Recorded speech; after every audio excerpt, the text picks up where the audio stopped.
Hello, my name is Jessica Matheny, and I am here to inform you all about a wonderful woman, Miss Rachel Cargle, who has made a big stance and a lot of movement in the Black Lives Matter um, movement that's going on now. And well before, she has um, made a voice and has done a lot. So I'm going to tell you all about it. Here we go. So, Rachel Cargle was raised in Section 8 housing in a suburb in Greene, Ohio, and her wealthy white peers did make their skin color and socioeconomic differences very well known.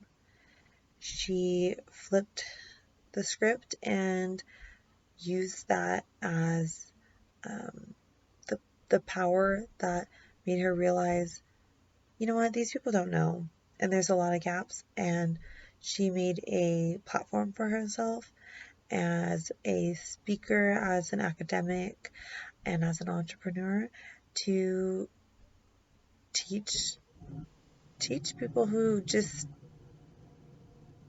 we need to be on the same page. So she is using that platform to get us there. Um, she is the founder of Loveland Foundation, where she helps Black women get the therapy and counseling that they deserve, and also the Great Unlearn, which is an online class that helps white people unlearn the systematic racism, the and how to instruct individuals to examine their own privileges and realize that racism has been swept under the rug, and how their daily occurrences, how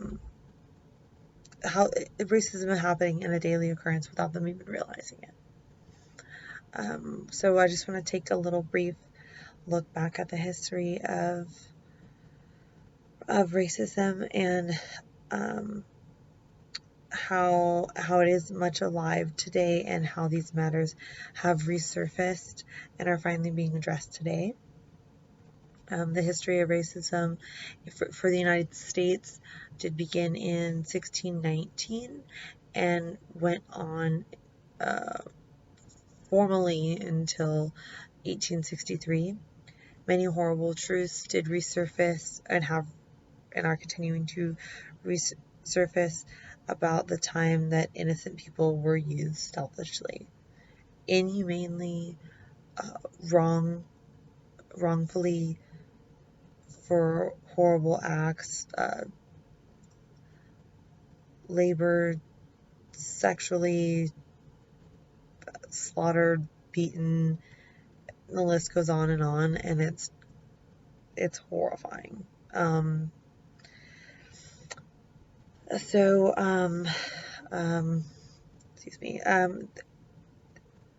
When I say went on formally, as we all know, the Segregation Act, until in 1968, the segregation continued, and people of color were separated by their skin, and um, that wasn't too long ago.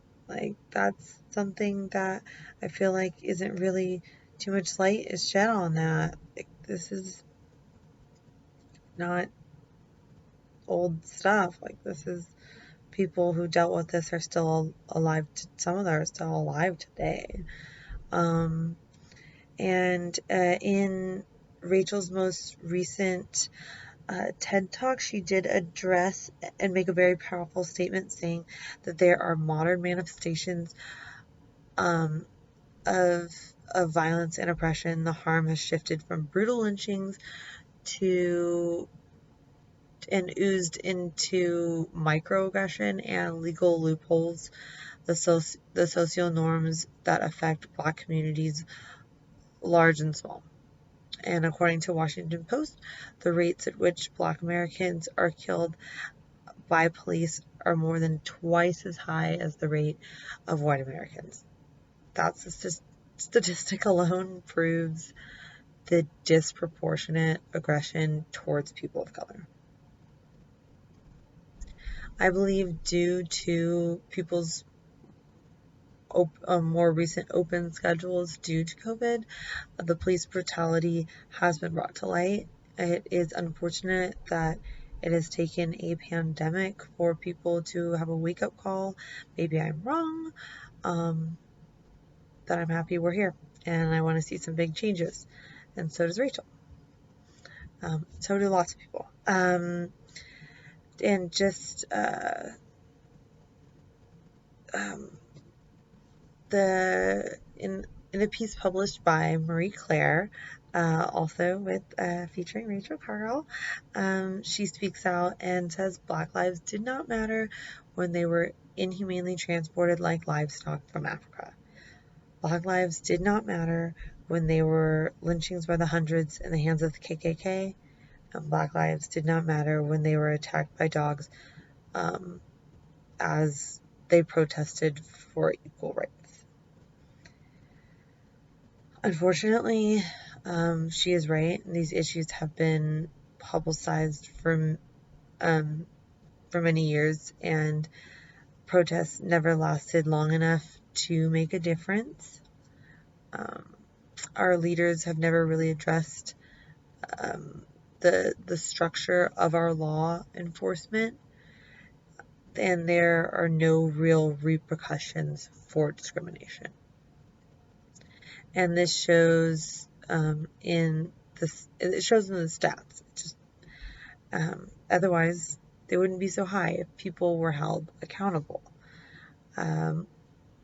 Much of our youth, in myself included, did not recognize how privileged I was. I feel like our textbooks outright hid and lied to me. I'm so happy that I've decided to gain an education, but I'm very fortunate to even be in community college and to have professors like my teachers at Peralta who have given me more of the truth than I've ever heard. And also technology has helped me learn what my education system in high school lacked. Rachel has made a public stance to address these issues, and she is here to stay. Some changes have been made, but there's a long way to go. And if we're all working together in one fluid motion, slavery may have ended, but segregation is still happening today. And she has made it her life's mission to change that. And if we can all just advocate for each other, we will become truly equal. Thank you for listening.